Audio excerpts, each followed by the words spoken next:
I'd like to talk to you about avoiding college complaints. And I've been a supervisor for 8 different doctors over the last few years. And these are doctors that were good doctors, smart, knew their stuff, but were going too fast, seeing way too many patients, see a lot of patients, you get the odd complaint, and then the college sends in an inspector. An inspector found that their charting wasn't good, and then they have to pay me to come in and help them avoid losing their license. So it's really an important thing and very valuable. And I've really enjoyed working and doing this and helping people and learned a lot myself. So some of the big problems with complaints are just being nice to people. If you're in a bad mood or you're crabby, it's just as easy to be nice as it is to be nasty. So even on your bad days, you're going to have to really, get yourself happy with the patient. It's not worth 2 years undergoing a college investigation. Another problem is your body language. So if the patient is there, you lean in and you nod and you're listening and you're paying attention and you're concentrating on what they're telling you.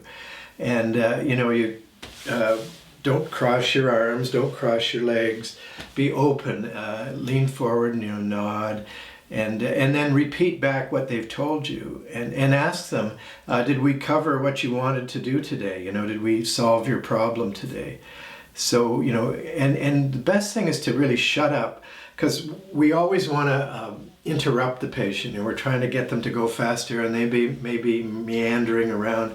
So the best thing, you just have to sort of sit here and not say anything, which is hard for me and for everybody else out there, and just let them tell their story in their own words. And then if you're going to start typing and pivoting to your computer, ask permission. Patients really hate it when you're just typing all the time and not listening or paying attention to them. So I say, do you mind if I type this note up and get it in here? So I do that. I also use stamps a lot in my practice, or templates, and that's where you sort of fill in the blanks. And a lot of people say, well, that's cookbook medicine, but all the best chefs in the world use cookbooks, and I use a cookbook, and none of us make cakes from scratch.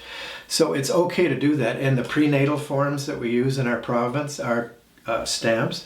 The Rourke baby scale is a stamp that we all use, and so you can't just go tick, tick, tick, tick, tick, but you have to fill in the blanks. It's a prompt to be more thorough with patients.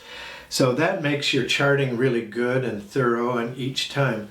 When you look at opioids, that's a big problem with narcotics with patients. A lot of doctors get into trouble with the college because you'll see their chart just goes, Percocet, Percocet, Percocet, Percocet, Percocet, month after month.